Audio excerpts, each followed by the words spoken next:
তোর প্রত্যেকটি শব্দ যেভাবে মেনেছে আমি আর আপনি সেভাবে মানা লাগবে কিনা? আমার আল্লাহ রাব্বুল আলামিন বলেন ফাতুমিনুনা বিবাদিল কিতাবি ওয়া তাকফুরুনা বিবাদিন ফামা জাযাউ মান ইয়াফআলু যালিকা মিনকুম ইল্লা খিzyun ফিল হায়াতিদ দুনিয়া।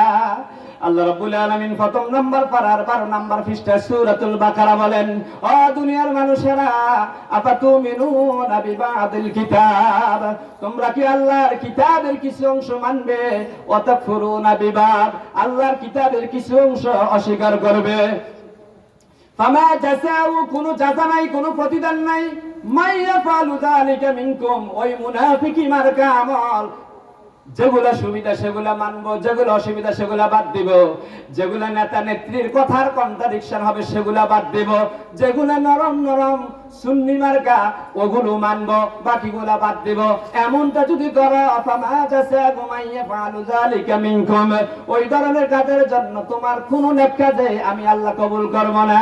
দুনিয়াতে তোমার কোনো প্রতিদান নাই, আখিরাতেও প্রতিদান নাই। একটা আছে, ইল্লা খিজিউন ফিল হায়াতিদ দুনিয়া, দুনিয়ার জগতে লানসানা ওয়া ফিল আখিরাতি আযাবুন শাদীদ, পরকালীন জগতেও জাহান্নামের নরক আগ্নি ছাড়া আর কোনো উপায় নাই।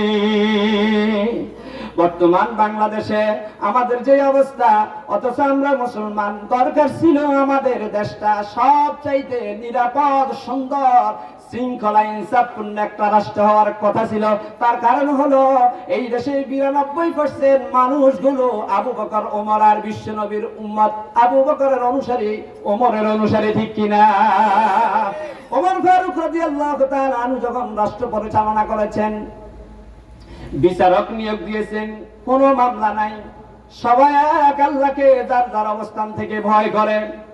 রোম সম্রাট হিরাক্লিয়াস গোয়েন্দা বিভাগের প্রধানকে পাঠাইলো, যাও ওমরে সারা বিশ্বের মানুষ ভয় করে, কি জাদু আছে, কি মন্ত্র আছে তাদের কাছে একটু দেখে আসো। রোম সম্রাটের গোয়েন্দা বিভাগের প্রধান এসে জিজ্ঞাসা করলো, তোমাদের বাদশা কোথায়? বললো যে আমাদের বাদশা হয় না, আমাদের হয় খলিফা। বললো যে খলিফা কোথায়? বললো যে খলিফার উট হারানো গিয়েছে, সেই উটটা তালাশ করার জন্য গিয়েছে। রোম সম্রাট হিরাক্লিয়াসের দূত অবাক হয়ে গেল, বাদশার উট হারানো গিয়েছে আর বাদশা নিজেই খোঁজ করতে আসে। কত দূর যাওয়ার পরে দেখলো যে বাদশা একটা খেজুরের গাছতলায় হেলান দিয়ে বসে আছে, বিশ্রাম নিচ্ছে। বললো যে এই তো আমাদের খলিফা। রোম সম্রাট হিরাক্লিয়াসের গোয়েন্দা বিভাগের প্রধান দেখলো, ডাইনে কোন এসএসএফ নাই, বামেও নাই, কোন র্যাব নাই, চিতা নাই, কোবরা নাই, পুলিশ নাই, কেউ নাই, একা ওমর।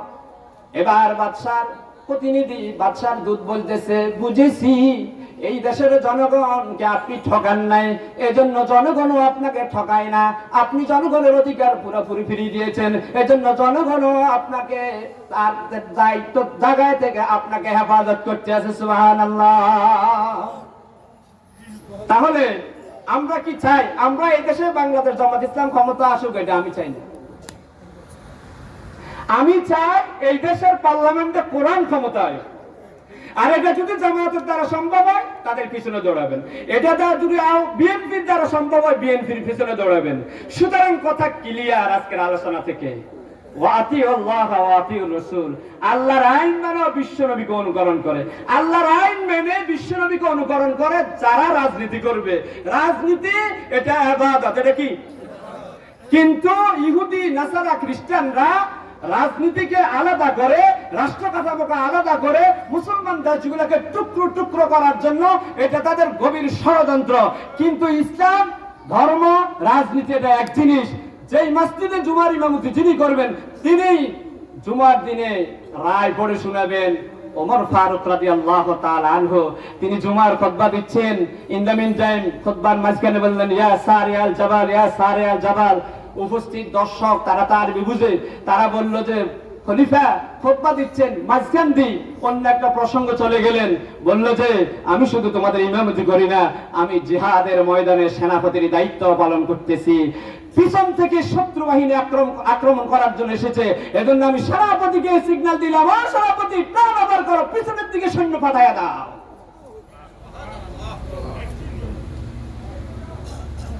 তাহলে ওমর কি কোরআন শরীফ হাদিস শরীফ বাদ দিয়ে নামাজ রোজার লাই কোরআন শরীফ হাদিস শরীফ নিয়েছে, রাষ্ট্র চালানোর লাই ব্রিটিশ ল দান নিয়েছে। তদানীন্তন সময় তো রোম, পারস্য, মিশর এগুলো ছিল পাওয়ারফুল। তাদের থেকে যুক্তি, মন্ত্র, থিওরি নিয়েছে, না কোরআন শরীফ হাদিস শরীফে যা ছিল তা ফলো করেছেন? তাহলে আমরা সবাই জান্নাতে যেতে চাই, কিন্তু আবু বকর ওমরের মতো আমল করতে চাই না। কারা কারা আবু বকর ওমরের মতো আমল করতে চাই? দুই হাত তুলে দেখায়। নারায়ে তাকবীর। আল কোরআনের আলো।